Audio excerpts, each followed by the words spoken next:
Okay, Yep. so Shireen Gorbani, thank you for joining us. Thank you for being here and telling us a little bit about your platform as you go in to run for Salt Lake County Mayor, one of 4 candidates, which is very exciting. Yes, thank you so much. It's really nice to be here. Yeah, thanks. So it's kind of a fast and furious campaign, right? It's Yes. the election will be happening. When does the election happen? The vote will take place on Saturday, January 26th at Corner Canyon High, and only members of the Central Committee of the Salt Lake County Democratic Party get to vote. So those are precinct chairs and vice chairs, legislative chairs and vice chairs, and caucus chairs as well. Excellent, great. So let's dive right in. I'm very excited to hear your thoughts on the state of our county and what we can do going forward. So first of all, let's start easy. What are your priorities for the county? Sure. So I got into this race after the experience of running in the 2nd Congressional District and spending a lot of time at the doors in our community. So most of the campaign I worked full time, so it was a lot of evenings for me out at the doors. The portion of Salt Lake County that I had, about 23%, was where I spent a lot of time. And in those conversations, I heard some of the same issues over and over again. Access to affordable housing was a big issue that residents of Salt Lake County talked about. Certainly cares about the expansion of Medicaid, but also health care generally, right, was a big issue. Our air quality, sustainability, and really ensuring that we have a social safety net that works for everyone. So those, when I really kind of stood back and thought about the opportunities on the horizon or where I could go to work to do the most good, the county is the place where the challenges and opportunities of growth that are on the horizon are really some of the big levers that are being pulled at the county. Thinking about being a real leader in sustainability and our air quality on energy management is a place where I think the county could improve. And then lastly, that social safety net. So whether that's looking at criminal justice reform, some really good work has been started there. I'd love to continue to carry that forward. Our ongoing commitment to individuals facing homelessness in our community is part of that as well. So really making sure that we've got, thinking about what county health does in our community, right? So immunizations, air quality, water quality, some of those big issues. Those are many of the reasons that I'm interested in serving the community in this capacity. That's great. What do you think the county does really well right now? Yeah, so over the last few weeks of this campaign, I've spent a lot of time sitting down with the deputy mayors, with the heads of departments, and what I can tell you is that we have an incredibly talented staff, people with just unbelievable institutional knowledge who've been working, in some cases for many years, to advance good governance and really present a well-managed government at the county level. So one of the things I think we're doing well is that there is an incredible body of talent there, of very dedicated and incredibly smart people. And so I think that's something the county's doing well. When I think more broadly, the commitment to follow through on taking care of individuals facing homelessness in our community is something that good groundwork has been laid. I think we need to really stay focused on that to ensure that people that are most vulnerable have the opportunity to move back into society, back into self-reliance, get the health care that they need, often mental health care or addiction treatment services. And that focus has, I think, come clear for the county, and you can see that in the way they've been shifting their responses. Great. So the Salt Lake County Mayor is a big position. I believe you have like about a $1.5 billion budget, which is an unfathomable amount of money to me. So if a budget is a reflection of a government's priorities, do you think that this recent budget that was just passed, do you think that we are prioritizing our government and do we have the right priorities, I guess is the question. Yeah, so when... Okay, Yep. So Shireen Gorbani, thank you for joining us. Thank you for being here and telling us a little bit about your platform as you go in to run for Salt Lake County Mayor, one of 4 candidates, which is very exciting. Yes, thank you so much. It's really nice to be here. Yeah, thanks. So it's kind of a fast and furious campaign, right? Yes. It's the election will be happening. When does the election happen? The vote will take place on Saturday, January 26th at Corner Canyon High, and only members of the Central Committee of the Salt Lake County Democratic Party get to vote. So those are precinct chairs and vice chairs, legislative chairs and vice chairs, and caucus chairs as well. Excellent, great. So let's dive right in. I'm very excited to hear your thoughts on the state of our county and what we can do going forward. So first of all, let's start easy. What are your priorities for the county? Sure. So I got into this race after the experience of running in the 2nd Congressional District and spending a lot of time at the doors in our community. So most of the campaign I worked full time, so it was a lot of evenings for me out at the doors. The portion of Salt Lake County that I had, about 23%, was where I spent a lot of time. And in those conversations, I heard some of the same issues over and over again. Access to affordable housing was a big issue that residents of Salt Lake County talked about. Certainly cares about the expansion of Medicaid, but also healthcare generally, right, was a big issue. Our air quality, sustainability, and really ensuring that we have a social safety net that works for everyone. So those, when I really kind of stood back and thought about the opportunities on the horizon or where I could go to work to do the most good, the county is the place where the challenges and opportunities of growth that are on the horizon are really some of the big levers that are being pulled at the county. Thinking about being a real leader in sustainability and our air quality on energy management is a place where I think the county could improve. And then lastly, that social safety net. So whether that's looking at criminal justice reform, some really good work has been started there. I'd love to continue to carry that forward. Our ongoing commitment to individuals facing homelessness in our community is part of that as well. So really making sure that we've got, thinking about what county health does in our community, right? Mm-hmm. So immunizations, air quality, water quality, some of those big issues. Those are many of the reasons that I'm interested in serving the community in this capacity. That's great. What do you think the county does really well right now? Yeah, so over the last few weeks of this campaign, I've spent a lot of time sitting down with the deputy mayors, with the heads of departments, and what I can tell you is that we have an incredibly talented staff, people with just unbelievable institutional knowledge who've been working, in some cases for many years, to advance good governance and really present a well-managed government at the county level. So one of the things I think we're doing well is that there is an incredible body of talent there, of very dedicated and incredibly smart people. And so I think that's something the county's doing well. When I think more broadly, the commitment to follow through on taking care of individuals facing homelessness in our community is something that good groundwork has been laid. I think we need to really stay focused on that to ensure that people that are most vulnerable have the opportunity to move back into society, back into self-reliance, get the health care that they need, often mental health care or addiction treatment services. And that focus has, I think, come clear for the county, and you can see that in the way they've been shifting their responses. Great. So the Salt Lake County mayor is a big position. I believe you have like about a $1.5 billion budget, which is an unfathomable amount of money to me. So if a budget is a reflection of a government's priorities, do you think that this recent budget that was just passed, do you think that we are prioritizing our government and do we have the right priorities, I guess is the question. Yeah, so when I'm out speaking in the community and talking to individuals, I can say that public safety and responsiveness to crime and a criminal justice system that works is not always at the top of the list. But as you start to speak with people more about what it means to retain the fabric of a community that they want to live in, someplace that they're really proud to live in, safety is always a really big part of that. Getting the balance of how we police communities around what safety means in a community, I think is a changing conversation that we're seeing nationally, right? So I do believe that having additional resources around, or having the majority of the county budget around public safety and around criminal justice is it's important for us to get that right. However, when you talk to individuals who have encountered that system, when they are dealing with addiction or when they're really struggling with mental health, then I think we need to start thinking about that shift. What can we do to divert individuals from incarceration?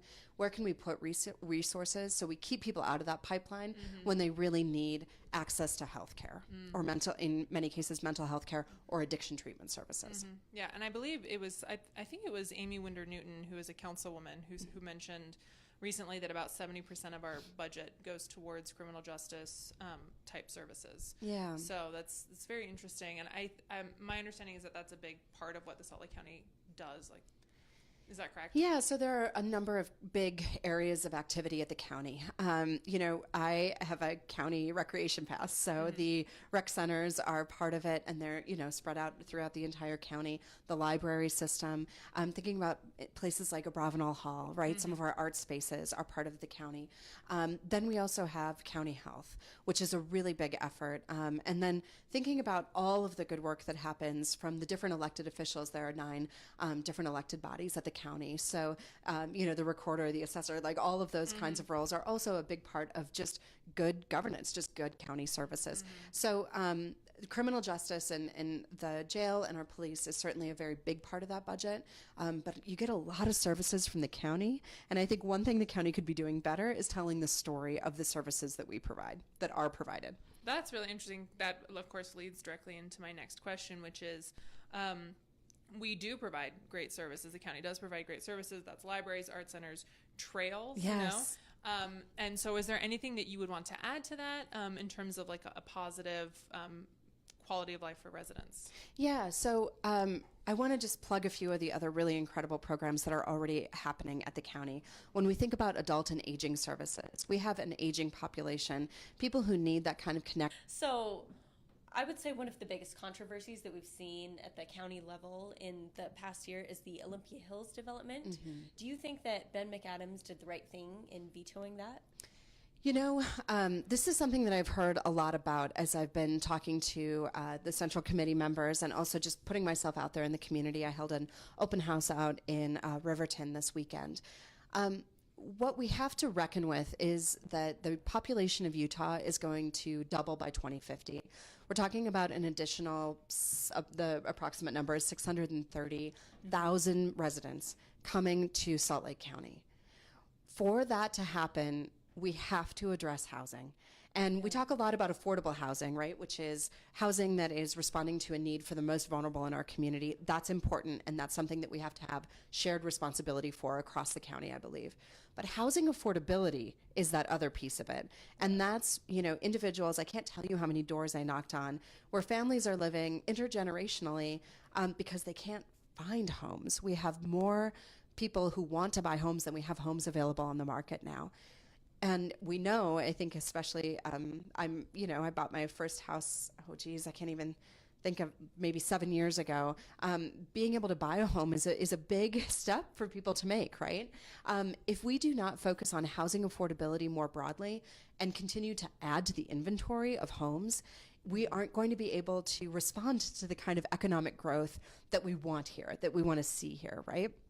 I also think with the Olympia Hills decision, there were some really valid, very valid concerns that community members had about infrastructure, transportation, how it was going to work and how it was going to change the community that they love, you know? And so what I can tell you is I think that we're going to see more developments like that in our future. When we just think about where we're going to put people, it's a question we're going to have to reckon with.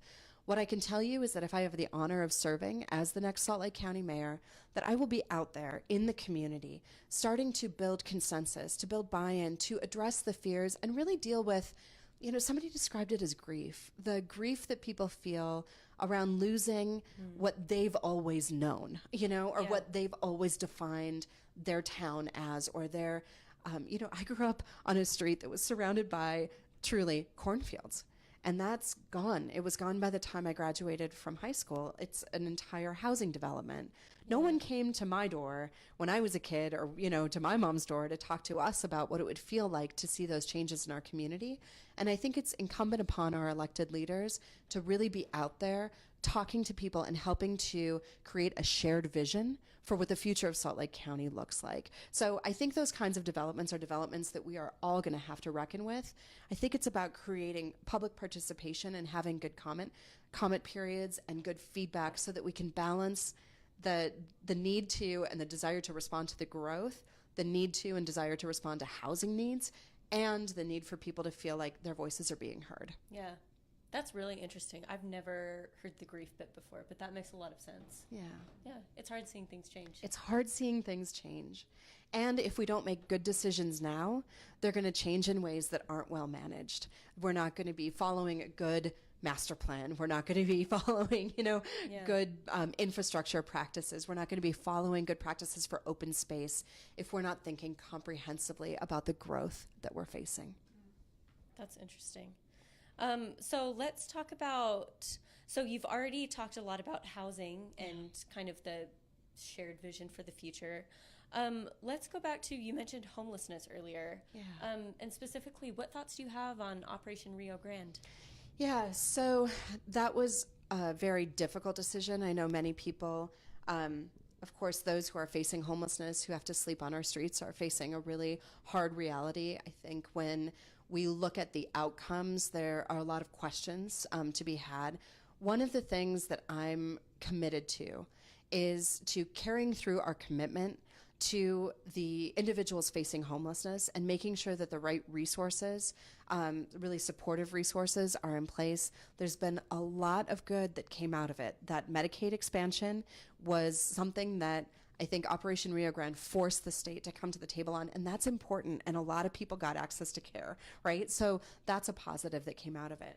When we think about the growing need for maybe a social work sort of centered response to homelessness, I think we could be doing more there. We could have done more there, but we don't actually even have enough social workers in our community to meet the demand that we see. So there are a number of pieces of that, I think, that were very difficult for people, that were very hard decisions. And what I can tell you is I'm interested in looking to the future to learn from mistakes that we may have made, but more than that, ensure that the homeless shelters, the resource centers that have been created, are successful and start to go upstream, right? So what are the factors that are contributing to individuals living on our streets? And what can we be doing? I was the candidate who was out there running on access to affordable health care for every American. That's really important to me. And when we think about mental health care and addiction treatment as wrapped up in that, how many people are living on our streets because their lives fell apart after a healthcare crisis or after struggling for many years to get mental health care? Prioritizing care and prioritizing addiction treatment is something I'm very committed to. The county's moving in that direction. There are a lot of resources that have been put there. But I think we also have to be talking about affordable housing as a shared responsibility in the county. We have to be talking about interventions like countywide pre-K. If we want to get serious about ending poverty, pre-K is one of those pieces of the wheel, right? Yeah. I keep saying it's not just an education strategy, it's an anti-poverty strategy. So what can we be doing to expand access to childcare, but in particular, working quickly to expand pre-K? Can I ask a follow-up? Yeah. When you say access to healthcare, and I'm asking this because we are in a kind of a Democratic primary, what does access to healthcare mean? Because for some it means universal care, for some it means single payer. Yeah. What does it mean to you? Yeah, so for me, and I came out during the congressional campaign and supported Medicare for All and the states-based single payer solution. So there was a piece of legislation, I'm not sure where it's at right now, but sitting in the House that couldn't get a hearing on removing some existing pieces of legislation to help states create a single payer system. My firm belief is that we would be addressing so many of the problems that we see with greater access to healthcare. So for me, it means a universal healthcare system, which I know is not the possibility of the county mayor, but knowing that that's the kind of Democrat that you're getting with me. Mm-hmm. Thank you. Yeah. So some other big issues that we have on our list in Salt Lake County are suicide and the opioid crisis. Yeah. That obviously ties into homelessness. Yes, it does. So suicide was one of the most emotional aspects of my previous run. We know the numbers, right? Fifth in the nation, a rise in teens deciding to take their lives. That kind of experience touched every community that I stood in. People were, not far removed from what suicide is doing in our community. Access to mental health care is a really big part of that. Mm-hmm. There are really good programs in place at the county to respond to individuals in crisis. I would continue to support those and really be a champion for finding ways that we might be able to expand that. Because when we know that when we know the numbers, when we know the reality, we have to rise to the challenges that we're facing. On opioids, I think there's some really good work happening. Some good task forces, both at the county level and at the state level, that are pushing ahead. But I'm really looking to what are the action items and what are the solutions that they're proposing. We've seen pieces of it, but there's more work to be done there. Great. So let's shift gears and talk about air quality. Yeah. And that's hard because the Salt Lake Valley experiences the brunt of the problem. It also doesn't create the entire problem because that's how valleys work. That's right. So looking forward, what would you like to see happen there? Yeah, so one of the things I would do is start at home. Thinking about what Salt Lake County is doing. There are certainly high performance building standards, LEED standards on new buildings. But one of the things that I know from my work at the University of Utah, where I work in facilities management, is that a strong energy management team can do a lot to make the right decisions about what our facilities, what our buildings are doing in terms of contributing to our poor air quality, and which buildings should be targeted as the first buildings for upgrades or renovations or just system improvements to ensure that we're not the polluters, right? So the University of Utah has been really doing incredible work on this. I would like to see the county leading in that way. There are a lot of opportunities to improve operations, and often they're cost-saving measures, right? So it's the right thing to do economically, and it's the right thing to do for our airshed. Looking at ways that we can upgrade the fleet if there are opportunities to switch to electric vehicles. Looking at ways that we can expand electric vehicle infrastructure. So now if you go to some of the county rec buildings in Salt Lake City, you see electric vehicle charging stations. That's not countywide. So looking at expanding things like that countywide so that people can either make that leap to electric vehicles if that's, if they need a vehicle. But more than that, I think we have to be having these kind of big conversations about how do we get people out of cars? How do we hold polluters accountable? And what is it that we can be doing? What levers can we be pulling around the kind of economic growth that we're seeing, and having those new companies, especially that are coming to our area, be partners in our air quality problem to find solutions. I know a lot of people have talked to me about their concerns around the inland port and what that's going to do to continue to bring traffic, trucks, the transportation impacts that will lead to, a diminishing air quality.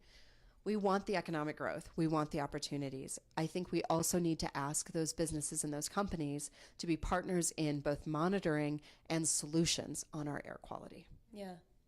And so thinking about infrastructure moving forward, there's a possibility that Salt Lake will be the host of the 2030 Olympics. That's an opportunity for a lot of investments in infrastructure. How do we make sure that our air quality is clean enough for that to happen, or that we will have enough snow to be able to do that? Yeah, so I really talk about this race in three ways. So one is about growth, and really thinking about a model of inclusive growth. And to me, that means that when we're making decisions about the kind of growth we're experiencing, that our communities of color or our most vulnerable communities are not bearing the burden or the negative aspects of growth. And in fact, they have the same opportunity as everyone else in this valley to participate in and benefit from the growth, right? The second one is sustainability. We've talked quite a bit about that, but making sure that when we're making those decisions around where transit lines go, that we're really thinking about those that are underserved or not served at all, and how we're building in infrastructure so that people can get out of their cars and build towards a healthier future, right? The last one we've touched on a little bit is a safety net that works. And when I think about something like the Olympics, and I think about the opportunity to be advancing a conversation around inclusive growth, so those decisions that we are making bring everyone up, that we can start to shift the balance on some of the inequities that we're already experiencing in our valley. Let's look at this as an opportunity to push forward to address some of those big challenges that we have on affordable housing. When we think about the housing that was created at the University of Utah in response to the Olympics, we should be thinking about opportunities if we get the Olympics and we have the opportunity to build some Maybe it's something that could be quickly converted into affordable housing. Just thinking holistically about what we could be doing when we're making these decisions so that we are benefiting our community in the long term is something that I would be a big champion for. Great. That was a long answer to an Olympics that one. question. No. Yeah. Yeah. So, my favorite question, what is your vision for a well-functioning and vibrant county in 10 and 20 years? Yeah. So for me, a really big part of what's exciting about this role is not only being able to share my vision for the future of Salt Lake County. And as I've mentioned, that's, a model of inclusive growth, really being a leader on energy, on renewable energy, on sustainability, on cleaning up our air, and continuing our commitment to a social safety net that works, whether that's advancing a conversation about countywide pre-K, following through on our commitment to individuals facing homelessness, or expanding health services, right? So those kind of big things are the things that are part of my vision for the future of Salt Lake County. There's so much to be said for quality of life. Why do people love living here? It's our open spaces. It's our access to beautiful canyons and trails and hikes. It's the sense of community that we feel with our neighbors, or, the good jobs that we have the opportunity to participate in here in what is a booming economy. So thinking about those things that we love most, how do we continue to make the decisions now so that those are still a big part of why we love living here in 20 or 50 years? But I think we also have to be thinking in new ways about a changing demographic, a very young community, right? We have a very young state. We have a more diverse state than ever, and that's continuing to move that direction. And one of the things that I bring to the table is that I am the daughter of an immigrant. My father is from Iran, and I know that if we want to start to think about what it means to make a more inclusive community, that we need to start putting people into our public offices that reflect that. The diversity that we see in the state should be reflected at our state legislature. It should be reflected at the county and at the city level, all the way down, to community councils and school boards and everything else. So really making sure that we are looking at how we're changing and being responsive to that is important to me, so that we can build inclusion into everything that we do. A really big part of thinking about the future of Salt Lake County for me is that leading a conversation across all of the cities in Salt Lake County and the metro townships and the unincorporated area to make a shared vision. And if we don't have a shared vision of where we're going as a county, it's going to be really hard for us to get buy-in on anything from clean air to affordable housing to pre-K, whatever it might be. I need to bring all of those players together to really listen and have some tough conversations, but also some really powerful conversations about what is the community that we want to live in. What decisions do we need to make now to ensure that's a reality in 2020, 2030, and beyond. Great. Well, Shireen Gorbani, thank you so much for joining us. We wish you the best of luck in this short campaign. I mean, is this your preference for it to be this short? Yeah, I feel like everyone would be much happier if all of the campaigns were this short. Right. Things like limited ads would be good. I hear no a lot kidding. about that. So Yeah. anything that we can do to compress the timeline, I do think is helpful to the larger community. The general well-being of the country. Yeah. Thank you so much for joining us. Thank you.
All right, so welcome, Arlen Bradshaw. Thank you for joining us today. Yeah, thank you for having me. I really appreciate the opportunity to sit down and chat about the county mayor's race. Of course, of course. So we're going to start super simple, and then we'll kind of dive into the more complex issues.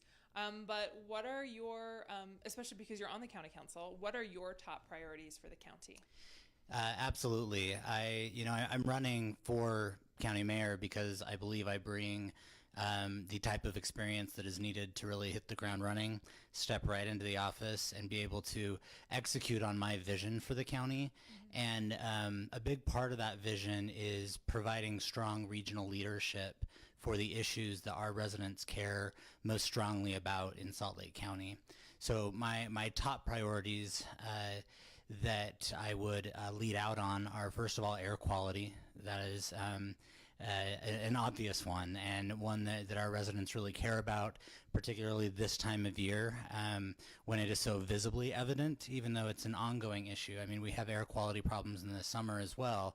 You just don't see it quite as much. And I think the county is really poised to speak out on that issue and provide some incremental steps of our own, like a mandatory telecommuting policy during yellow and red air days for our 4,000 employees, ensuring that our fleet is electric and or burning clean fuels for the larger vehicles. I want to work with UTA to encourage free fares all of the time, but start a pilot during yellow and red air days. So that's an area I would lead out on. Housing affordability, I know that's something we'll talk a little bit more about, but the county, I think, is really poised to provide regional leadership on that issue. Criminal justice, which again, as I know, something we'll talk more about, but criminal justice reform is an ongoing effort, and the county is at the forefront. It's the largest part of our budget, and ensuring that we are having an equitable application of criminal justice is incredibly important to me. And the final thing I'll mention is preservation of open space. And the way that ties in, as the valley continues to grow and become more dense, it's really the county government that is best poised to mitigate the potential negative effects of growth. And one way we do that is through open space preservation, and the county has been a leader in that regard. It's been one of my top priorities as a county council member, and I really think there's additional opportunity, particularly through asking the county council to put a new open space bond on the ballot in 2020 to look at other opportunities for preservation and ensuring access to those open space parcels so that our residents have the ability to recreate. Great. So what do you think that the county does really well right now? The county does a lot of things really well. We have our regional services in particular, many nationally recognized for their excellence. Our library system is a leader in what a progressive library system can look like. The Salt Lake County Arts and Culture through the Capitol Theater, Bravenel Hall, the Eccles Theater, Rose Wagner, our new center in Taylorsville that we've just started construction on. I think that really enriches who we are as a community. I'm particularly proud, this one probably doesn't get talked about a lot, but our animal services division and the county shelter that we operate. We have the largest municipal no-kill shelter in the state, and that was one of my priority initiatives when I was first elected to the council, and really proud of what we do in the realm of animal services. I also serve on the county board of health, and it's one of our county-wide services in terms of our health regulations that affect every resident of the county, regardless of what city you live in. And we also have one of the strongest local boards of health and county health departments in the entire country. And we are continually nationally recognized for our citizen engagement and the programs there that really help people's lives. When we talk about air quality as an example, the county Board of Health has led out on that issue more than at the state level. One way we've done that is I was at the forefront of passing a health regulation to restrict wood burning on yellow and red air days. And that is a health regulation that's more restrictive than the state. and the state makes it very hard for us to be able to do those types of things, but we provided the science and the reasoning behind it, and we're able to execute there. So those are just a few examples of what I think the county does really well.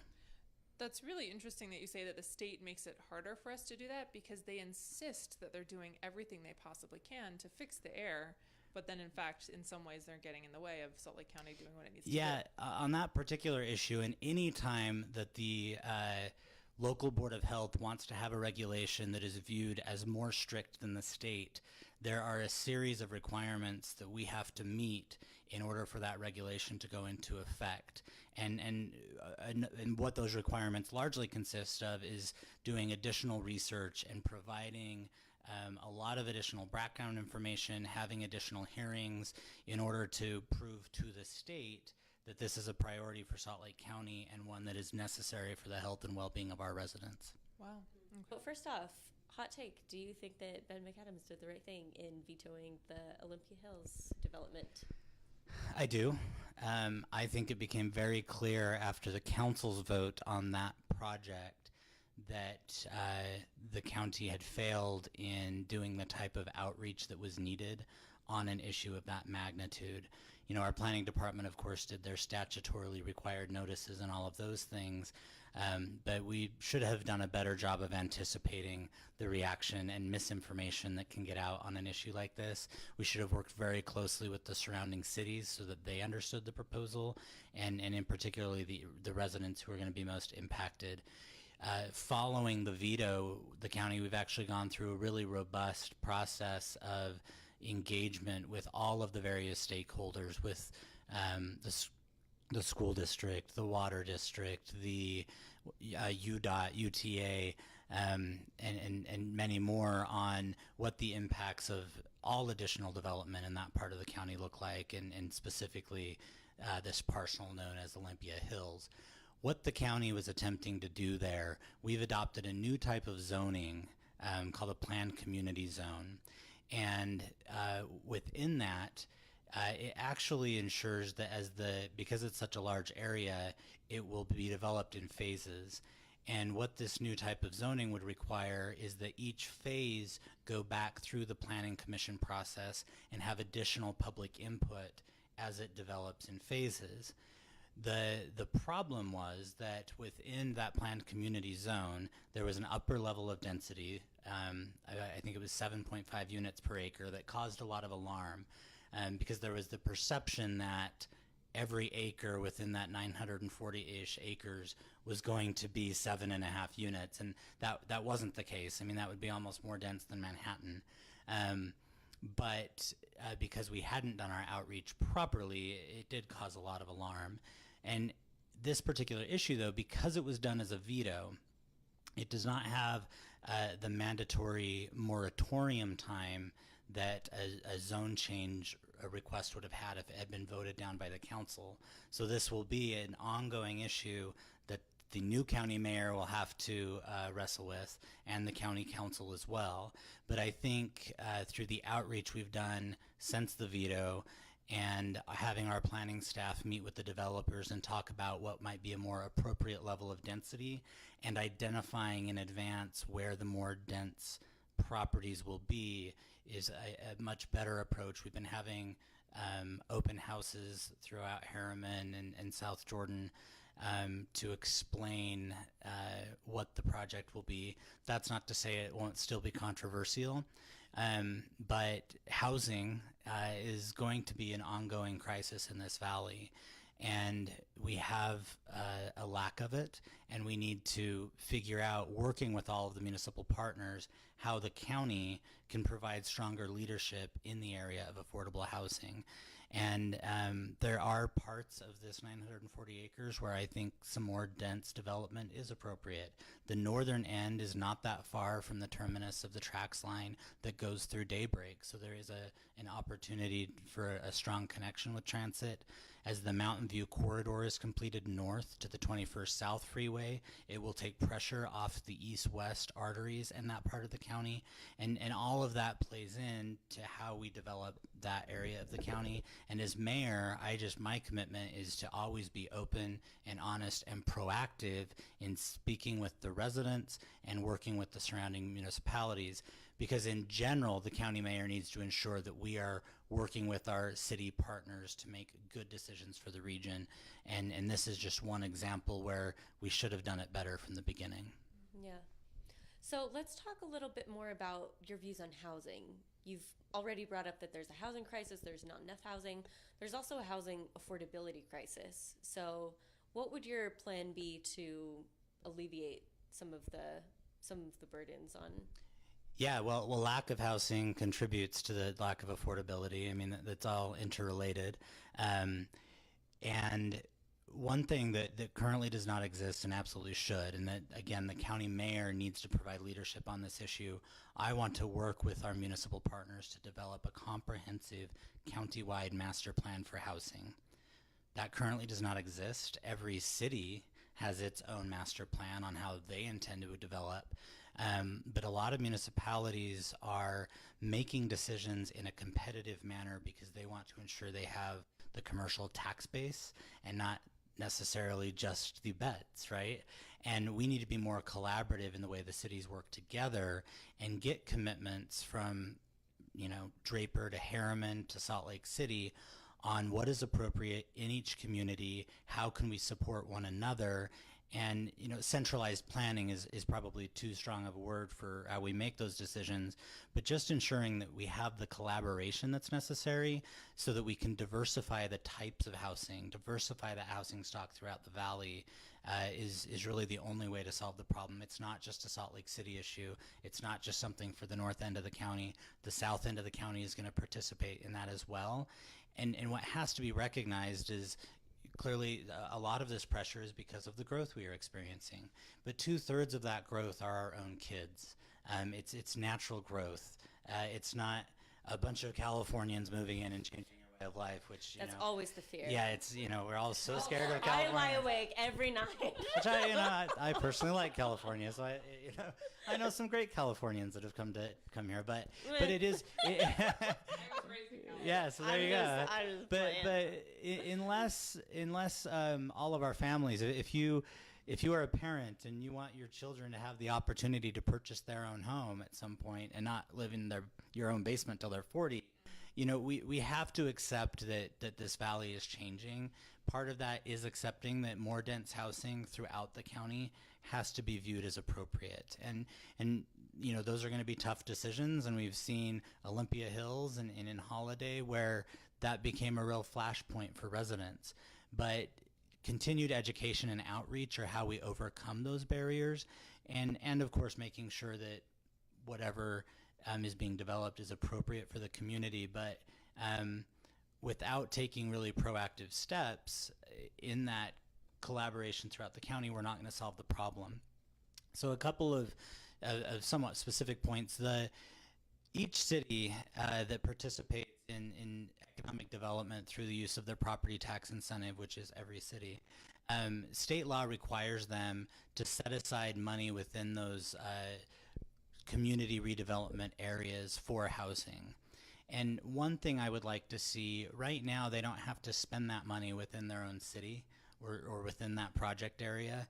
They can pass that off to a state housing trust fund that does great work, but I do feel that we need to look at the state law and incentivize each city, or rather require each city to spend those housing funds within their own borders to contribute regionally to the construction of housing that is affordable. Additionally, I think we need to get creative and work with developers on looking at new purchase models. One thing I've been taking a look at is a shared ownership model where a developer, rather than selling the full price of what they think they can get out of a particular condominium or home at the beginning, you could do a percentage of purchase, so that the individual purchases a 25% stake in the new home and then pays a rent on the existing the other amount, and can make decisions over time as maybe that individual's finances change or that family's finances change to work towards 100% ownership. But that's just one opportunity where we can change what we've always traditionally done to make housing more accessible, particularly for first-time home buyers or low-income individuals.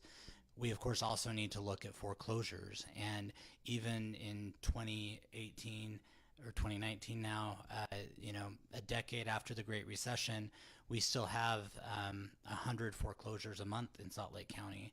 And foreclosures are not a benefit to anyone. It doesn't benefit the bank. It doesn't benefit the individual. It doesn't benefit a community. If a home goes vacant while we are in a housing crisis, and the county, I think, is poised to bring a roundtable together to really discuss those issues and see what opportunities might exist for county programming or otherwise to help build gaps or bridge gaps rather for individuals who might be facing foreclosure. I think that would be a really important step to take.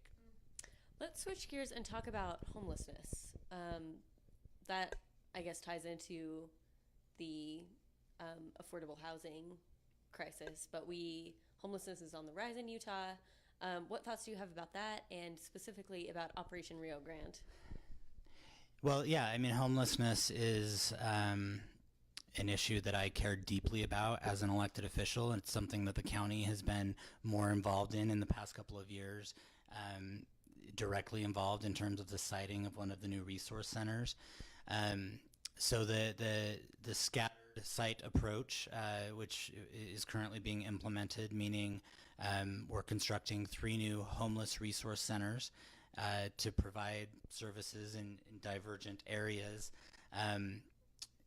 I don't know that it was the only solution, but it's the solution that was pursued, and I'm cautiously optimistic that it will work when it comes online.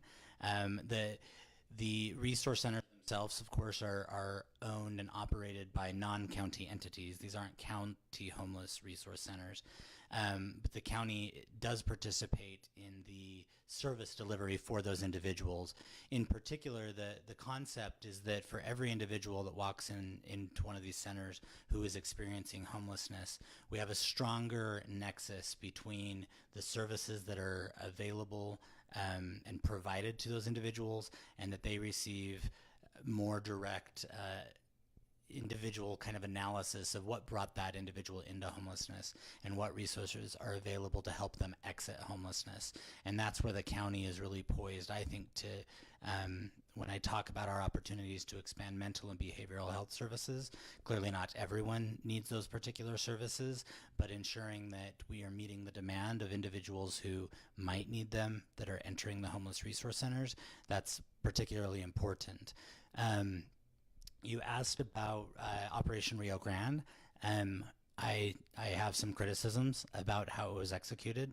I think it could have been done in a more compassionate way from the state in particular. I mean, it's always really awkward when you pseudo-militarize a multi-block radius of downtown of any city, but particularly my home. I mean, I only live a few blocks north of the Rio Grande area, and so many of us also witnessed firsthand the dispersion of the problem. But from the county's perspective, I think that we have made good progress as it relates to serving individuals who were caught up in that operation.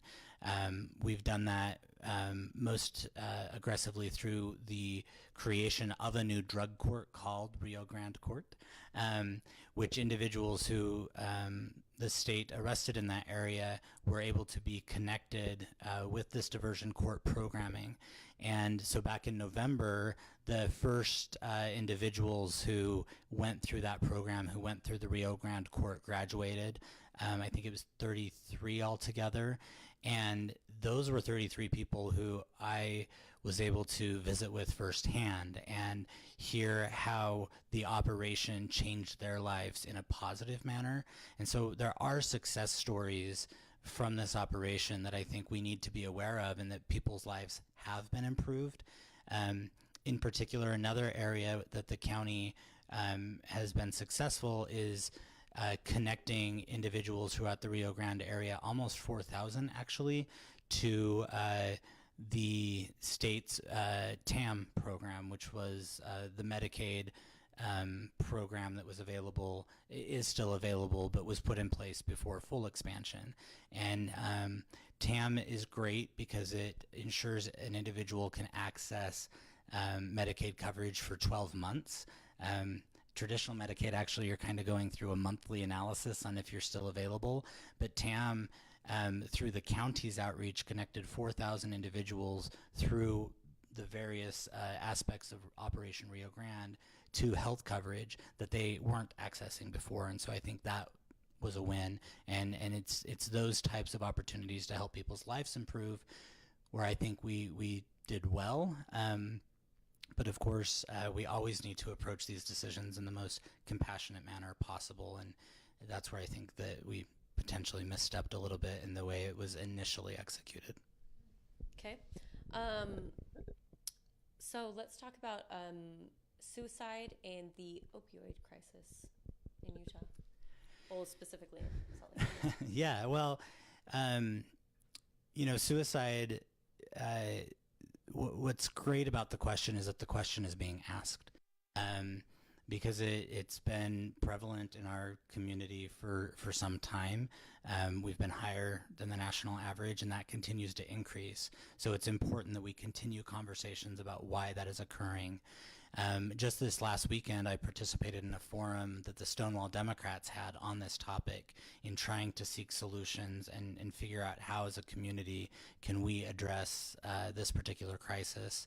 I had a number of questions. The state is currently going through a study to try to identify the root causes of why we are above the national average in suicide.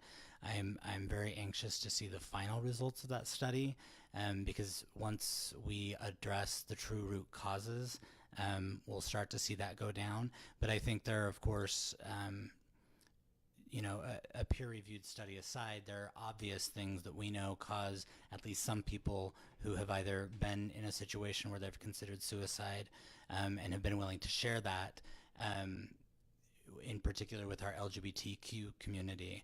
I myself am gay and grew up in a conservative community, and I very much understand the isolation that can make you feel, and the emotional turmoil that you can experience when you're in that space. So I feel I've got a very personal connection to what some of our young people are feeling, and I think it's important that we show them leaders. We show them what their life can be when they recognize that it does get better. We need to continue our outreach, like on so many things, to ensure we're connecting individuals who might be in that space with the services that are available. The county has participated in the Healthy Utah app, which we've been promoting through the school system, which can connect you with a counselor if you're struggling. And one commitment I made last week at this forum with the Stonewall Democrats is that myself and Ann Granado are going to push for the creation of a county advisory committee on issues of suicide to better understand how the county and county services can contribute to alleviating this particular issue that is affecting our community. On opioids, part of what I've already addressed, I think, are, of course, connected to that issue. We know that a lot of our homeless population have found themselves in that circumstance because of a dependency on opioids. Opioids, of course, can be connected to the suicide issue I just referred to. These things don't all happen in isolation. But my biggest commitment there, and what I feel that the county is best situated to do, is ensuring that if individuals are finding themselves in a place of dependency, that we are connecting them quickly, without a waiting list, to treatment opportunities. Another success story from Operation Rio Grande, although not specific to Operation Rio Grande, was our expansion of sober living vouchers. And there are sober living beds. A lot of our housing vouchers are hard to redeem, but there are many private providers countywide, even in our suburban areas, that have sober living facilities that can provide treatment. And we're actually working with the state right now to double the allocation that they provided last year, which was $600,000, taking that to $1.2 million in session, to provide individuals who are seeking assistance for dependency issues. It's not just opioids, but that is the prevalence we're seeing right now, and ensuring that they have access to programming that's going to help them fight that addiction and be able to, return their lives to some degree of normalcy. Great. You already talked about air quality. Is there anything else you'd like to add on that for your vision of how to manage that specifically in relation to Utah's expected growth? Yeah, well, I'm encouraged to see the governor's budget this year, that the state is actually making a significant financial contribution, $100 million, to issues of air quality. The problem is it's just one-time funding, but there's an expectation that we'll get some badly needed studies out of that can help us plot the most effective path forward, and that we can incentivize industry through that funding to reduce their emissions. So that's a positive step. And as county mayor, we just need to continue to work with the governor and the state and really hold their feet to the fire to continue to help solve this problem. I read an article a couple of weeks ago that was comparing Salt Lake City and Los Angeles in terms of air quality improvement that we've seen. I think over the last 15 years was the time period that was looked at. And we have seen improvement in our air quality. The particulate matter had been measured to have decreased 25% in Salt Lake City. At the same time, Los Angeles, which is a much larger city and also deals with inversion issues, maybe not as severe as our own, but their air quality had improved 50% over that same time frame. What was more illuminating to me about that particular article was the reasons. And the reason we have seen Utah's air improve are almost all tied to direct mandates that the EPA had been putting on the state through the Obama administration. And you're smirking because we now have an administration in Washington that is less interested in cleaning up our air and having the EPA assert its authority over what is really a health crisis for our community. And so now more than ever, we need to ensure that as local governments and as the state, that we are leading on these issues and finding every way possible to set us up to have long-term success in cleaning up our air. Great. I'm going to pass it to you to finish up. Yeah. Do you have any thoughts on Olympics 20 whatever year? 2026, 2030, 34, whatever it is. I was in college during the last Olympics. And I will admit it was the time of my life. It was such a cool experience. To be able to meet people from all over the world here in Salt Lake City. And it was an enriching experience. But we all also remember some of the negatives, particularly the bribery scandal leading up to the Olympics. So since we are kind of in that period right now where we're developing our bid to the IOC, I want to just make a commitment that as the county mayor, I will demand full transparency in how that bid is being developed, how we are marketing ourselves, and that we are not, that we stay very clear of the pitfalls that happened on the 2002 bid. If the Olympics do come to Salt Lake City, of course we have to be aware and have proper planning to mitigate the potential negative impacts. One thing that we had in 2002 as part of the structure was a ban on venues being held in the Cottonwood Canyons because of already the intense pressure that they experience. I absolutely believe that is appropriate again for the next Olympics. One reason we are an attractive place for the Olympics and what is good for our residents is that the Olympic Legacy Foundation has done a great job maintaining the old venues that we utilized in 2002. So there doesn't have to be a huge infrastructure investment, which should allay some fears that some of our community members have. But, going into the games, you need to have good planning around transportation, and good planning about the overall effects on our environment and community. And all of that will come naturally if we are making good decisions now and leading up to the games on all of those issues. Because what happens during an international event like that is the problems that already exist are simply exacerbated. So I just want to ensure that we are really problem solving, and that's why I'm running for mayor, because I want to get things done. I want to solve problems. And as long as we do that meticulously between now and whenever the Olympics may occur, I think we'll be set up to be a good host for the games again and reap the benefits for our residents that the Olympics can bring. I will mention quickly, for 8 years actually, I've sat on the Visit Salt Lake Executive Committee, which is our Convention and Visitors Bureau. They go by a different name now. So I see in that role the positive benefits of tourism, and I believe the number is about 75% of individuals who visit Utah for the first time connected with a convention or presumably the Olympics are likely to return and further invest their tourism dollars into our state.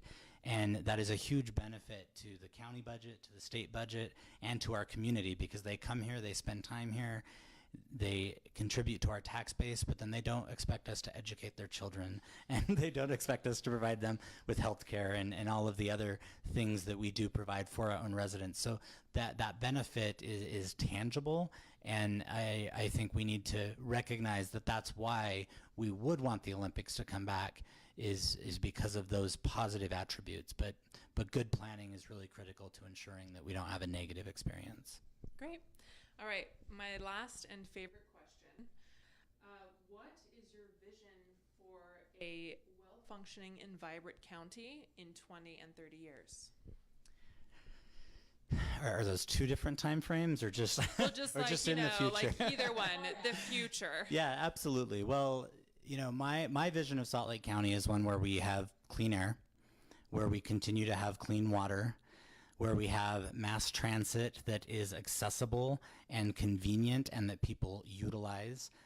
When we talk about clean air, it's our individual vehicles that we've got to use less. So increasing our mass transit opportunities is incredibly important. I want to see a community that is continually compassionate for the most vulnerable in our community, and that means solving homelessness and making sure that individuals always have shelter. I think that's a moral obligation, a place for everyone to go. I want to see a community that continues to support the arts. I want Salt Lake, we already are, but I think we are rapidly becoming even more known for our art scene and for our cultural experiences.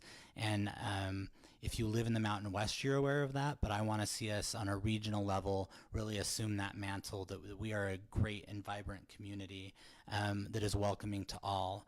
And I want us to continue to be a global leader in helping the rest of the planet, whether that be on climate change or bringing refugees and welcoming them into our community, refugees and asylum seekers and other immigrants, because that makes us more rich as a community and speaks to who we are as Utahns, as Salt Lake County residents. And I hope that in 20 to 30 years, we've continued to lead the way nationally on those issues. Great. Arlen Bradshaw, thank you so much for joining us, and good luck. Absolutely. Thank you again for inviting me and affording me this opportunity. I appreciate all the good work that Alliance for a Better Utah does. Thank you.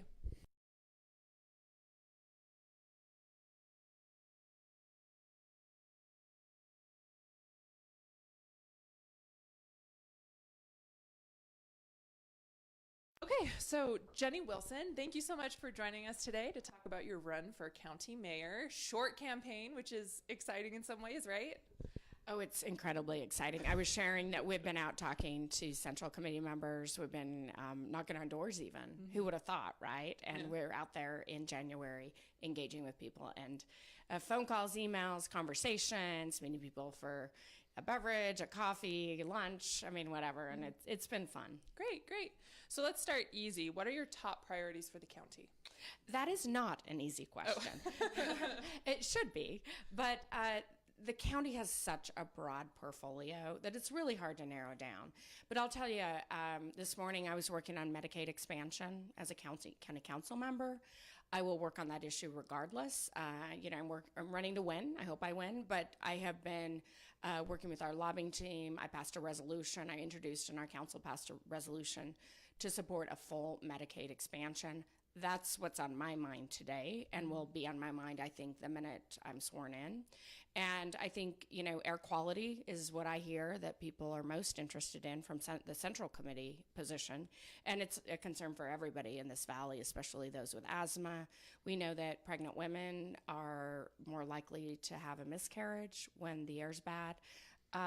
It's a really vital health and, lifestyle and affects our economy, this air. So there's so many reasons, and I've already put together a plan on that. It's available on my website. And those are two very key issues. Growth. I'm a long-time advocate and policymaker around mental health and substance abuse. That will continue to be a priority for me. I think there's more authority in the mayor's office, certainly, than one of 9, in implementing more drug treatment, reform in that area. Canyon preservation is a big issue for me and has been. Open space preservation. Founded the Jordan River Commission. That's why I don't have one. But I think right now, moving quickly on affordable housing and housing affordability, low income, stabilizing the market to whatever way a mayor can, I think is key. And the air quality, mental health, substance abuse, and the Medicaid expansion are at the top of the list. Great. What do you think the county does really well right now? I think we've been very good at expanding our treatment, at finding solutions for mental health, substance abuse. I think we're very, very good at the systems. I think we have a capacity problem. And for a long time, we've had a funding problem. And with Medicaid expansion, we're seeing the revenue we need, but we have to expand capacity. And we have to figure out where the holes are in our system. Something like mental illness, substance abuse, those issues are community issues. They're not just county issues. So our partnerships are so important. Where and how we work with nonprofit organizations, with our downstream providers that receive state and county funding and federal. The interface between federal and county is key. So I think we do that incredibly well. I think under this council, with Democratic leadership and with a good mayor, Ben McAdams, who's done a really good job on the Canyon and trying to work towards transportation solutions. We're stuck there now and need to supercharge our efforts. And I think a leadership from the mayor will make a difference in that area. We're very good at our support of the arts and our community programs, our recreation and things like that. I think we hit that out of the park, which is why every mayor in the valley is interested in partnering with us when we have the opportunity to expand a rec center. We have a great library system. The list goes on. Mm-hmm. County does a great job. I wouldn't be seeking year 11 in county government if I didn't think it has an impact, and it very much does. I look at the fact, the new Congressman Ben McAdams and I were joking around via text last night. He is couch surfing because he did the right thing and he's not being paid right now. That government is shut down, and I worked for that government, and I feel it in my gut when I think about myself there working at a young age. I mean, I was frankly early paid very, very little. By the time I left, I had a really decent wage, but one paycheck would have affected my ability to move throughout the area, that to get food, to pay my rent. I mean, as a young person would have been relying on my parents and friends and whoever I could find to help out. And I'm just so sorry, and just my heart's broken for people affected, both in the DC area, here in Utah, federal employees, workers showing up every day, working anyway. So I look at the county, how well we do things, and it's a government I'm really proud of. That's not to say we don't have work to do. We do. Right. So you've listed some of the great programs that the county provides. Libraries are a personal favorite of mine. The arts programs, the trails. Do you have any programs that you want to add to that, or do you see any expansion anywhere there? I'm not sure the county needs to add new programs. I think there's a need for a little bit of a different focus. And I would say that one of the things that my journey in government, I'm 10 years in here. I worked for 4 years on Capitol Hill, and even 5 years. In DC, I really believe that a new mayor puts his or her mark on a government. And I think what I bring to the table is a really solid understanding of our federal system and the opportunities there. As of today, the lack thereof. But I'm firmly committed to helping defeat Donald Trump in 2 years, assuming he's still president. And I think leadership from a Democratic president will allow us to get to those infrastructure needs, to expand our transportation. I think my abilities knowing how the federal government works and having relationships back there, frankly, on both sides of the aisle, is a really good thing for our government. And so I see the ability for us to do more by leveraging the federal dollar better.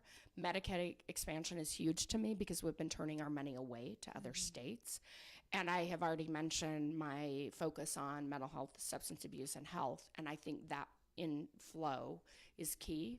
I think the health department maybe could expand a little understanding and more investment perhaps in the journey that we've been on health and mental health and substance abuse, air quality even more. And actually, I think the Medicaid funds will free up some funding so that continuum, the various programs at the county that affect those areas can be enriched. We have paid attention to air quality, but I don't think we've done enough. And one of the challenges with air quality is that well-meaning organizations can't on their own enact all the change. Like community, we're all involved in it. We all made a decision this morning on how we got here. Did we make the right decision? Or where we went today, whether it was to visit a grandmother or taking our kids to school or going to work, we make those decisions. So consumers are involved. The state regulates, the county doesn't. So we do have some involvement in emissions. So how can we do more? We have a fleet. So and there's also the power of the bully pulpit and prioritizing that issue. And I had to wrap my head around this challenge a little more directly as a candidate for mayor. And I did put out a position paper on this because I really believe there are things that the mayor can do from day one. One of the things I've committed to is creating an Office of Environmental Action, and air quality will be the lead project under that new office. Great. So you just mentioned air quality. Do you have any more specifics that you'd like to see on that issue as we continue to grow? Absolutely. Well, I mentioned that the mayor has a role, and coordination's really important on this issue. I'm going to go back to, I think it was about 2006. I was 2 years into my role initially, having been taken office in 2005 as a county council member. And at that point, we didn't, as a community, really know the sources of our pollution in the valley. So I brought together the Division of Air Quality, consumer advocates, people that were looking at the problem, and county people. And we met for some time, and we were able to map why and where we have the reasons for our bad air. And we know that buildings pollute. We learned that emissions from cars is key. We learned that, frankly, the trucks that pass through here that don't stop and don't deliver goods here are impacting us. And that led us to some action. And I think much has happened since then. And we're now at the point that we can, my proposal basically outlines a method to create an additional revenue stream on polluters and reward people and businesses that are doing the right thing. And that's what I think we'll need some legislative support to go down that road. We know that the governor has put together a $100 million line item in his budget. I need to get up to the Hill to help assure that that isn't, some junior elected's slush fund for whatever. I mean, we need to hold true to that budget and roll that money out in the community. And I think it's an issue that there are many people who mean well, but coordination and action is what it's all about. I stood up when I ran for the U.S. Senate and spoke out against EPA deregulation.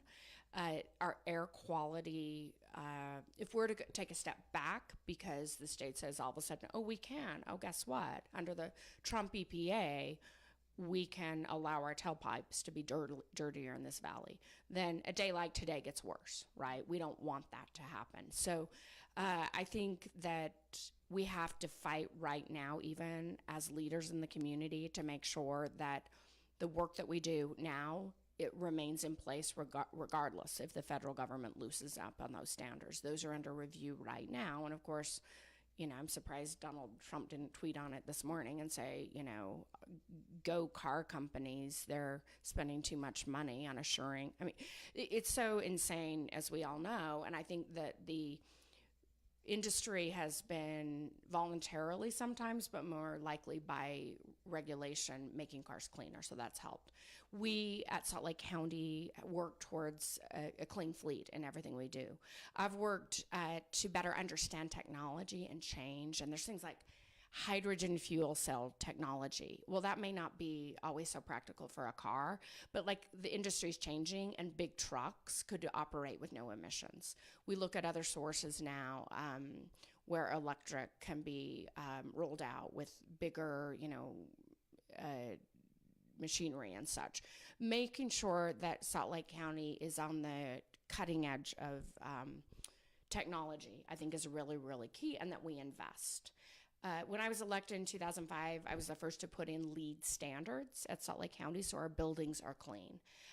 New buildings are much better than older buildings, and I think we can do better advocating mayor to mayor and council to council throughout the county and educating them and helping them make good planning and zoning decisions, given that's not a county responsibility, but we can lead and show action and show these mayors and these electeds that it pays off in the end. So all of those things, I think, are areas that we can focus on.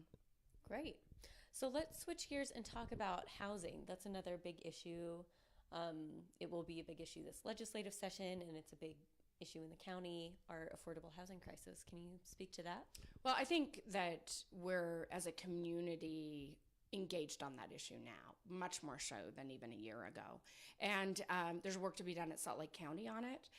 We have 3 housing authorities in this county, and 2 are fairly large, Salt Lake City and Salt Lake County. Salt Lake County actually puts money into Salt Lake County's housing authority, but they're independent authorities, and a lot of the revenue streams come from federal government, state, et cetera. What those authorities do is expand the stock, they create access, they work on the voucher programs to get people in. I mean, it is alarming at how long people needing low-income housing wait. And homelessness is only one piece, as you know, in this challenge. And Ben McAdams did an incredible job with that. He road-mapped, he engaged, he brought people together. And now we have homeless centers that will roll out this year. We have the summertime planned closing of Rio Grande, and that needs attention right now. So homelessness is one piece. Then you get to low income, and that's where our housing authorities need more support from federal dollars and even county perhaps. We need to, given we have so many municipalities in our valley, we need coordination with them on what they are doing. One of the things the county has been very involved with is when we allow our tax increment to go to a new development that pays for curb and gutter and those things, there's a housing requirement, low income or moderate housing requirement. But the legislation changed, and now that the housing doesn't have to be provided on site. And I think it should be provided within at least the community. We shouldn't just roll it into a housing fund and let it sit there. So there are action items that the mayor of Salt Lake County has a little leverage on, and I would use that authority and leverage to make sure those things happen. And I think we need to update our comprehensive plan. We need to involve mayors and local leaders and the housing authorities and the state in doing that. And there's a lot of work to be done, but I'm optimistic that we can change the equation. I'll tell you, I'm thrilled and lucky that it was only when I met my husband that I entered into home ownership. I was single and was renting into my 30s. And I think it would be if I were myself in this day and age, I think would have a very hard time as well. And I hear it all the time from people finishing, college, people working in trades. I mean, everyone in the community who isn't in the market right now and working class folk are having a hard time. And that's real. We have to solve this. So let's talk a little bit more about homelessness. Like you said, there are 3 shelters that will be opening up this year. And let's talk about Operation Rio Grande. In your mind, was that a success? Was it a failure? What's your takeaway from that? I think it was a good thing and the right thing. I do think there were,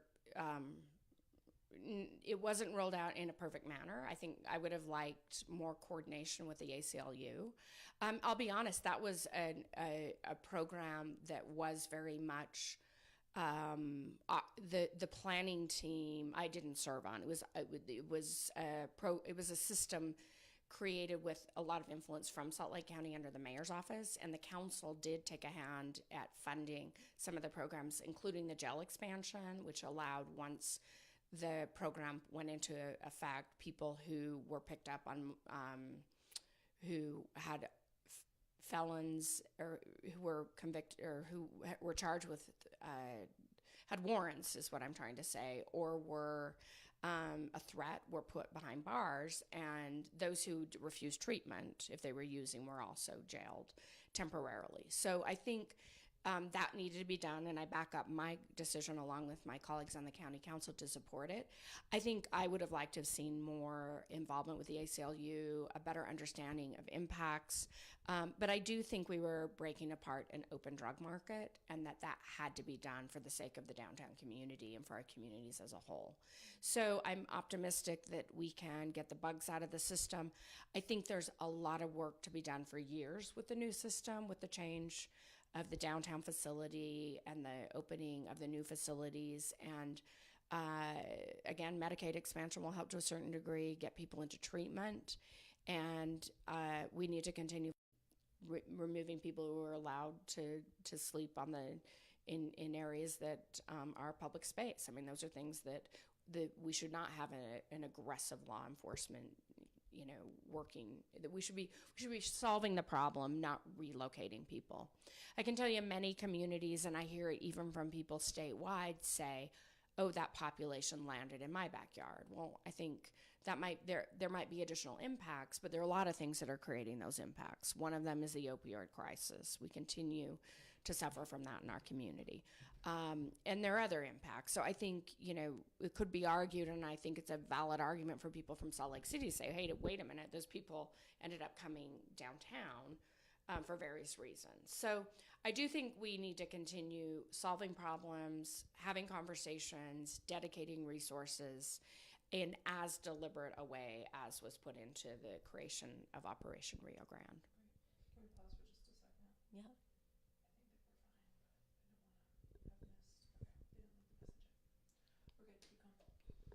Okay. So let's talk more about the opioid crisis and suicide prevention in Salt Lake County. If elected, what would you like to see happen there? So I'm going to say 2.5 years ago, when when there were many who were aware, I think, including Jennifer Blum and Utah Naloxone and people in treatment, they were aware that the opioid crisis was as impactful and devastating as now we're all aware. But I'm going to say 2-3 years ago, the general public policymaker, including myself, knew there was an issue, just didn't understand the depth and how deep the challenge is. So when I became more aware and educated on it, I immediately pulled together a summit for the Salt Lake County Council. We don't do that often. I wish we did it more, actually, but we did it, and we took a half a day, and we had our DA there and our sheriff there and our full county council, people in treatment. We had Utah naloxone represented, and we started to discuss what could be done. The outcome of that was that I reached out to my colleague, Steve DeBry, who's a police officer and a Republican. We kicked off a new task force. We meet monthly, and we've looked at solutions. In the meantime, we've seen the state create a task force as well, and that we've had House leadership participate in the past. Attorney General Sean Reyes has chaired it in the past, and we have a really engaged group of people that are similar to the ones I described earlier, but state focused, and I participate in that. What I've learned and what I've been able to work on is multiple solutions. There isn't just one. A lot of it, we sued, Salt Lake County sued, the state sued some. We've sued, I think we're suing a broader number of manufacturers.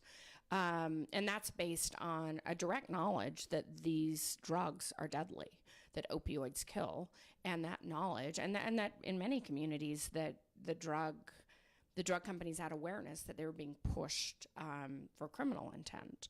So, there's a lot there. The awareness, education, disposal is a big one. We've heard stories about, a grandchild going into grandma's house and there's leftover, pain meds and taking them and putting them on a market or using. We know that legal use leads to addiction.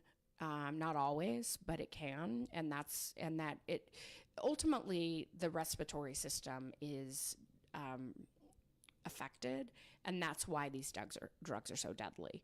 And it's heartbreaking. This crisis is affecting every age that we have, every income level, all genders, all ethnicities. It's a really heartbreaking, devastating challenge that we face in the community. And again, not just one solution. And our task force has been laser-like, working through every obstacle.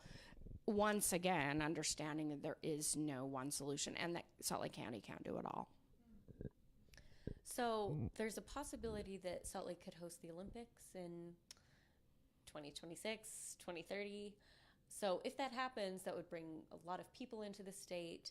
How do you think, or what's your vision to how should the Olympics be done right? That's a good question. So I think that if we had not hosted the Olympics, the community conversation about should we put money in to build facilities, is it worth it in this day and age? A lot of the conversation cities who have never hosted are having and just saying no and passing referendums against an Olympic Games.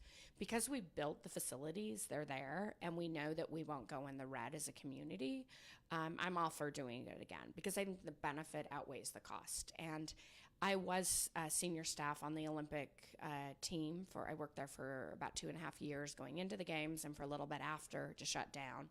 I was one of the volunteer directors, so I was very involved in staffing. I was involved in my core line was retention, and I was in charge of the goodie bags. And so if you work for the games and you still have new skin product, you can thank me for that. I actually do. I look at the expiration date and I'm like, oh, I'm just going to gamble and use this, this vibrant foot cream or whatever it was that we handed out. But yeah, so I was very involved, and I'm all for it. I do want to share that I absolutely oppose any conversation in the community that we would go into the canyons, the Wasatch Canyons. I would lie down on the road myself to stop that. I hope it doesn't come to that, but there's no way. There's nothing that makes sense about that. And I don't know that that's being pushed aggressively, but I think there's some rumors out there that could happen. I think that's probably people saying, oh, well, we want a train or we want a tunnel or we want a whatever, and this is a way to get it. Well, no, not on my watch. So I think if we were to utilize in Kearns our wonderful oval, we're already hosting world events there, and that's been such a benefit for that community. We've got a ski jump. We've proven that Snow Basin worked well for the downhill. We've got systems already that, of course, would be refined multiple decades later to roll this out. But I think it sounds like a lot of fun again. It's great for our community. I can tell you, people still come up to me when they find out that I had a role in planning the volunteer effort and say thank you, because the volunteer experience I had was the best thing I had happen in my life, other than having my family and my kids and my job. Like, people still have such fond memories of, you know, bopping around town, or like working up in a parking lot or on the ski hill. And I'm proud of our community for the work we did, and I would be working to make it happen again. But to be a driver, especially because I understand the organization of an Olympic Games, and I know where we could see some community impacts that aren't good. And I frankly think me at the table with the leadership team now will help mitigate some of that from the get-go. What are those community impacts? When you bring in that many people for, you know, a 3-week period, and we would also host the Paralympics, so it's almost, can be, with, when you look at the press office setting up early, it can be almost like 3 months impact. You're certainly going to have transportation issues that need to be addressed. We got lucky that our air quality was good during, and I'm not sure that we would get lucky. So back to air quality, that's a biggie. So, and making sure, I mean, I'm one of these people that was lucky enough as a kid to go to a jazz game when they first came, even back in the Salt Palace, and experience that. I grew up skiing. Some of these opportunities are not affordable to people anymore. And I love that we support the arts in Salt Lake County, and that we have some leverage over ticket prices in our centers and that type of thing, because the arts sport community, these great opportunities should be accessible to everyone. So I want to make sure we have accessible games, and games even more so. I mean, I remember, not to get off on too much of a tangent, but I wanted the volunteers in the seats when sponsors didn't show up. And I fought for that, and that's a battle I didn't win, and that's a battle I would fight again, because I think that, or community members in seats that sponsors don't take. We didn't have the technology. That was the problem. We have the technology now. So I think we could create even better and stronger areas of community engagement this time that may or may not have been in place for people to actually get there, for kids to get to a games or to a sporting event. What a special experience. I will help as mayor in the early conversations about how the games are structured, to assuming that we, you know, are able to get them sooner than later, but or wherever, if I have influence in the community, to assure that our community benefits even in a better way than we did previously. Great. I'm going to pass it off to Katie to finish up. All right, final question. What is your vision for a well-functioning and vibrant county in like 10, 20 years? I think one of the things that, first of all, we do a lot well, and we've touched on those things. I do want us to be a driver to clean up our air. I want to see measurable change on that. I'll be a national advocate on that. Happy to go to DC and talk to and find other communities that are suffering because they're designated, you know, they have EPA designation for non-conformity. So that's a key issue. I think economic and social justice is such an area for growth and change that the mayor can impact. Rosie Rivera and I work great together, and I'm so thrilled that she was reelected as our sheriff. And I think she and I can work together on jail reform, and so that people in the community who don't have the benefits that I have and my family have a real chance in this community, that young kids have greater access and opportunity. In many respects, we're a community divided, and I think we need to unite and we need to partner more, and it means more attention to our changing demographics.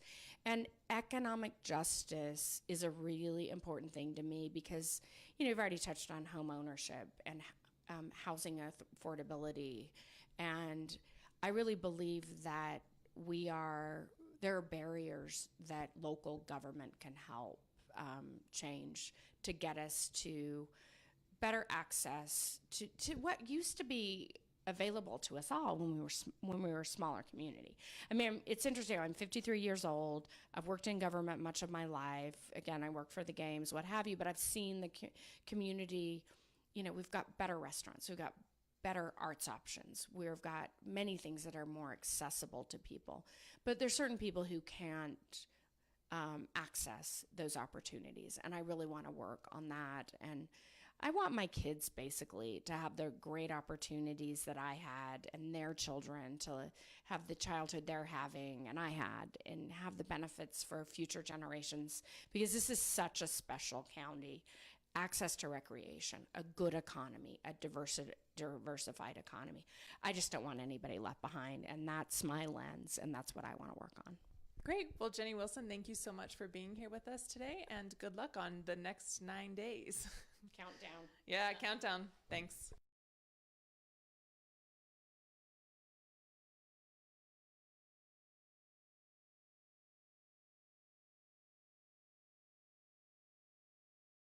Stone Fanua, thank you so much for joining us today to do this interview for your candidacy for Salt Lake County Mayor. Thank you. Now, you were telling before we started the camera, you're a little bit of a different candidate, and I would love to hear more about that. What have you got to say on that front? Okay, so I'm a little bit different from previous mayors.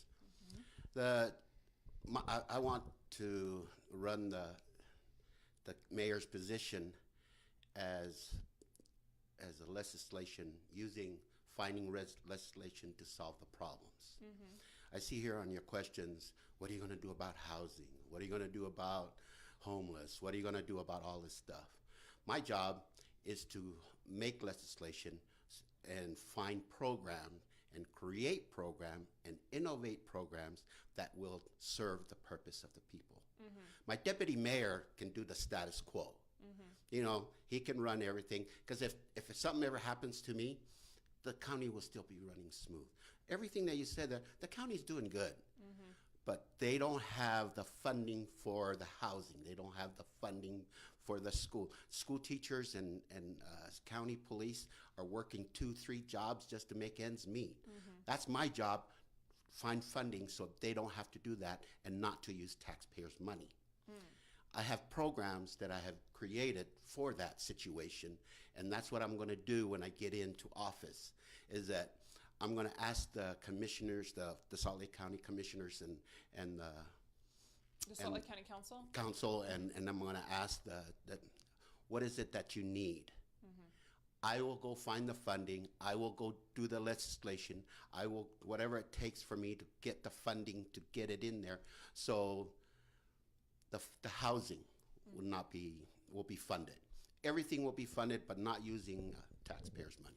So the first question that I have here is, what is your top priority for the county? And it sounds like your top priority is finding more funding. Is that correct?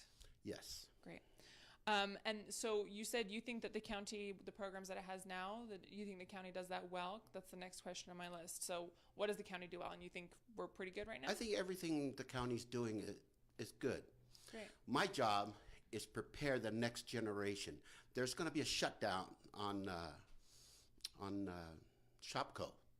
All those, how many in the county is going to be? Shopko is closing, yeah. Is closing down. There's going to be many more businesses going down. What am I doing to make sure that those counties, those businesses, because I created a bond, $1 million bond for each small businesses to take in and help them so they can progress. So I want the Salt Lake County, when I run it, to be a model for every other county and every other state and every other nation and country. That's what I want to do. I want to make sure that poverty is end. And I've been around, you know, can my kids be in homeless? Of course they can. Can they be mentally ill? Of course they can. What did I do before I moved on that would help them? A place for them to go to get help, for a place for them to, you know, can they be gay? Of course they can, you know. So my job is to make sure that everything that happens, I'm able to take care of it now, and when it does happen, it won't be a problem for the next generation So you're looking forward and you want to kind of shore things up and make sure that before I go. before you go. That's I'm good. 61. That's- It's a little bit more before I go, Right. but I But these things take time. it does. Yeah. So the thing is, what my question will be when it's time for me to go is that what did I do? Did I make it so any of my children, if they end up in these situations, will they be okay? And that's why I'm running. Great. So that leads us perfectly into the next question, which is that Salt Lake County mayor is a big position, huge budget, $1.5 billion budget, right, that the county council just approved. And we spend a large portion of that money on criminal justice. Do you, assuming that a budget is a reflection of the priorities of the government body itself, do you think that we prioritize money enough, of course, with the knowledge that there's the county's job is to provide a lot of criminal justice services. So do you have any thoughts on the budget itself? Well, I come up with innovative estate creation. So estate creation will cut poverty, cut crimes 65%. People that go to jail from now on will pay for their own way to jail. People that How will they do that? for me to go into that detail, it will take a little time, because you guys do know what estate creation is, right? Okay, all you do, single, married, No, I'm married. married? Okay, so there's two budget on the estate creation. There's a $750,000 and $1 million. Life insurance. Life insurance money is non-taxable. So what I'm proposing is that every individual, it doesn't discriminate about anybody. But I want to start it with pilot the program with 2,000 people within the county, Salt Lake County. So this is what happens. After I set up the corporation, because a corporation is an entity of its own. So all you guys do, because I can't benefit from death, from anybody's death. So what I did is I created a corporation and I put it in a blind trust. So all you guys do is take 700. Oh no, you guys are in $1 million. Let's say you're 750,000, the single, and let's say you're the $1 million. Okay, so the $750,000. You pay off all your debt. Can you pay your house payment off? Can you pay all your house out? You can. Can you pay your car payment out? Yeah. The problem was with Obama when he ran, he gave the money to the rich, the 0.001%. So if you're borrowing $750,000, they only had to pay $750. And if you're borrowing $1 million, you're only paying $1,000. But if the 250,000 that makes and below, like teachers, everybody else, get this loan,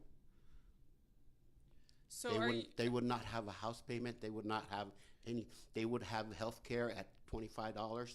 They would have auto insurance at $10. Would that be better than what we're doing now? I mean, I would take auto insurance for $10, but my question is, what does this have to do with life insurance? So are you saying that people take out life insurance and then, like, somebody has to die to get life insurance? Exactly. Who's dying? Nobody's dying. All I'm doing is turning it into living trust. Okay. So each of you will have a living trust, and you guys will live with no house payment, no car payment, but you do have to fund it, like I said, at a point of 0.001%. That's $750 that you're going to have to pay monthly, and same with you. And upon your death, guess what happens?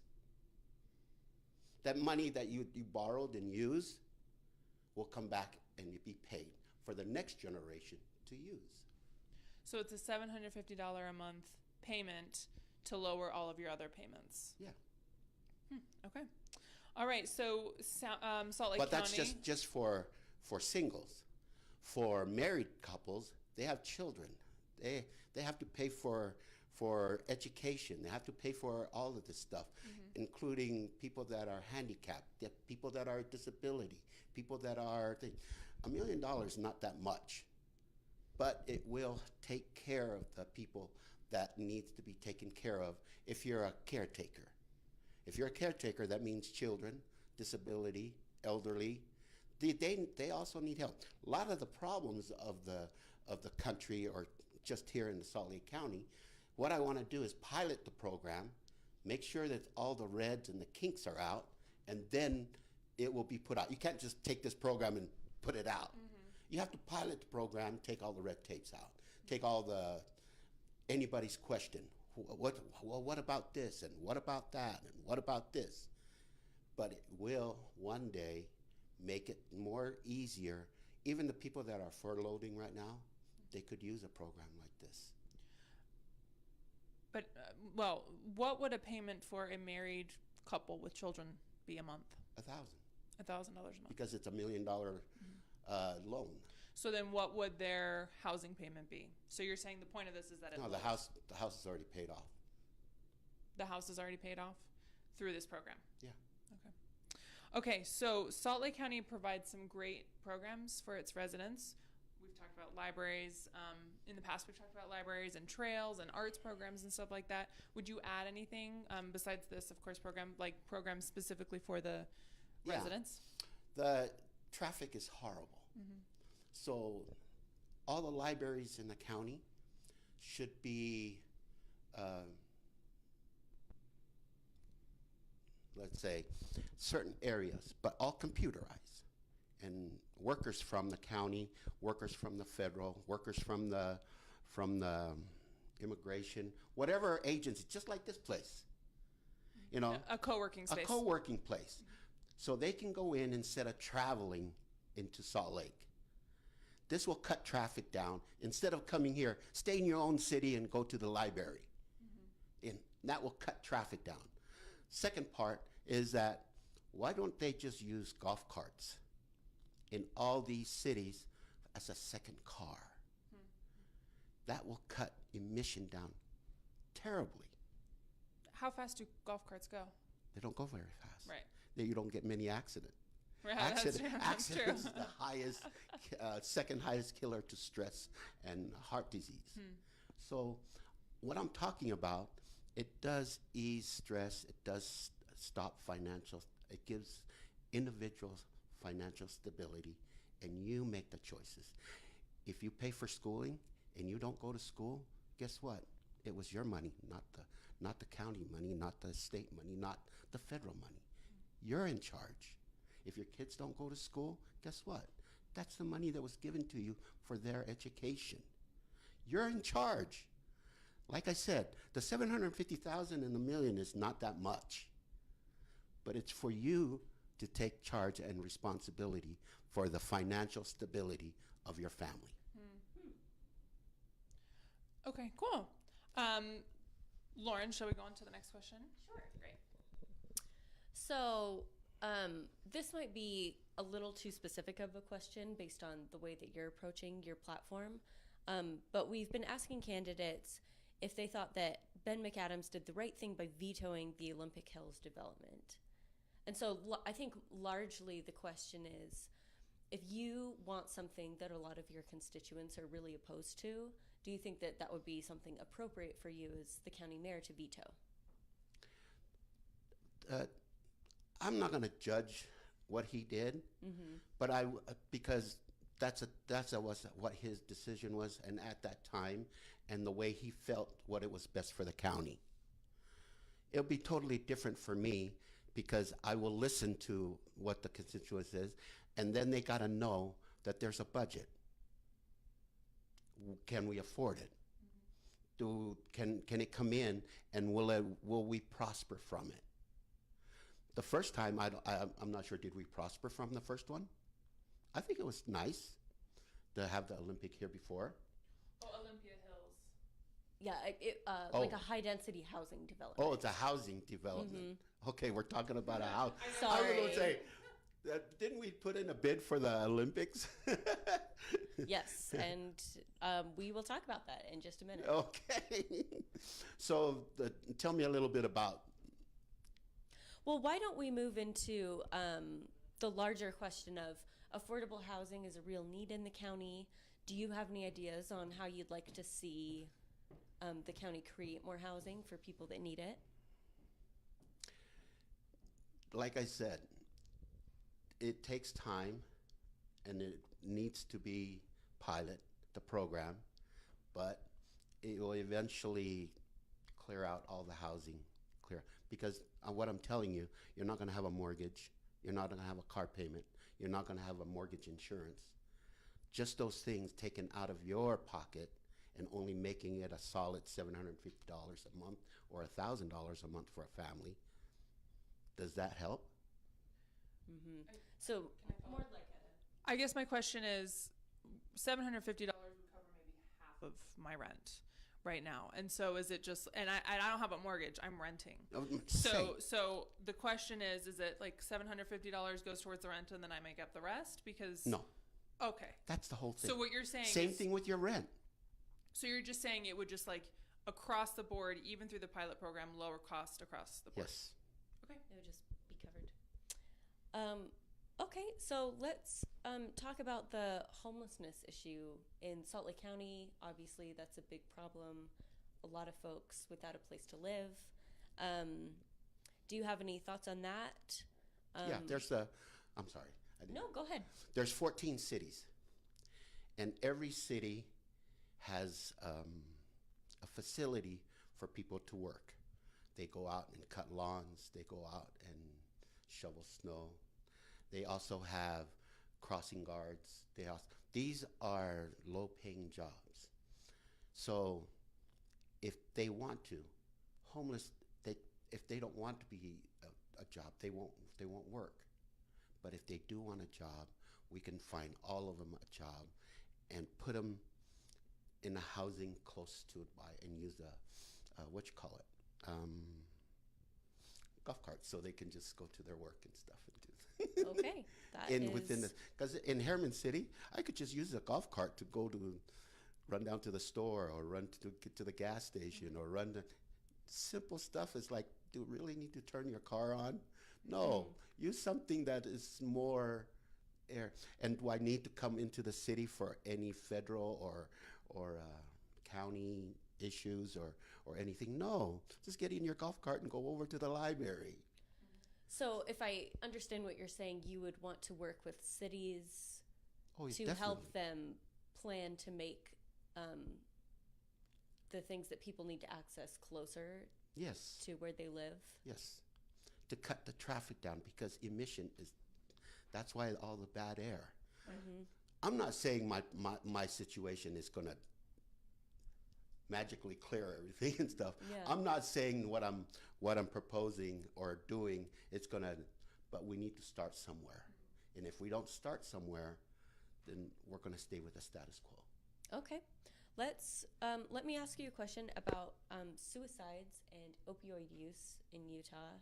That's a big concern, and we're seeing a lot of attention at the state level to reducing the number of suicides in Utah. Do you have any ideas as to how you'd like to reduce death by suicide in the county? I have a personal situation on suicide, but in all, it's all about time. So this thing I'm creating is for you to spend more time at home, watching your kids, seeing what they're doing, and not have some overtime or doing other things. Because a lot of these things not just happens to everybody, it also happens to, if you're in a religion that I'm in, stake president, bishops, all of them, they have problem with their children also. So for somebody to say, oh, including politicians, they have children at the same level of suicide and stuff. It's because people spend too much time at their job because they need to go to work because of financial stability. But what I'm doing is making sure that you're staying home spending time with your children and having the conversation. Because I have conversation with my kids and the grandkids now. I have 4 kids, but they're all grown. The oldest is 42, the youngest is 30-something. But their grandkids constantly come over to the house. And I tell them, I want you guys to repeat after me these 2 things. Number 1, don't do anything or say anything that hurt girls or women. And they've learned this from elementary and junior high. Don't blame others for what happens to you. Don't blame that. Take the responsibility. When they get up to high school, sexual harassment and suicide is big because they weren't taught the lessons that they needed to know ever since from elementary all the way up. Because if it was taught, if you ask my grandkids, they'll say, oh, rule number 1, respect women. Rule number 2, don't blame others. The dog didn't eat the homework. You know, the kids need to learn this at a very young age. So when they get to a certain age, high school and college, there's no, I would love for somebody that has learned that come over and take my daughter out. So they wouldn't have no sexual harassment. Because the terrible thing, going to the office of the principal or going to jail to get your kid out for sexual harassment or this is one of the biggest crimes, or suicide, or they wanted to commit suicide. Time heals. Just like if I cut here, give it time, it will heal. Okay, thank you for that. So you have already talked a lot about air quality and your plan for golf carts and putting things closer together. So do you have any more thoughts on that? Otherwise, we can just jump to our next question. Jump to the next question. So let's talk about the Olympics. That was something that you had some ideas about. So how can we make sure that if Salt Lake City is awarded a bid for the 2030 Olympics, that we do it right so it benefits everyone in the state and not just like the big businesses? Oh, yeah, definitely. Like I said, everybody, if it gives Salt Lake County, this would be my first priority. Does it give Salt Lake County and its people the benefits of having it? If it doesn't, then I wouldn't go for it. It has to give benefit to the county. How much money are we making? Is the hotels and everything else going to make money?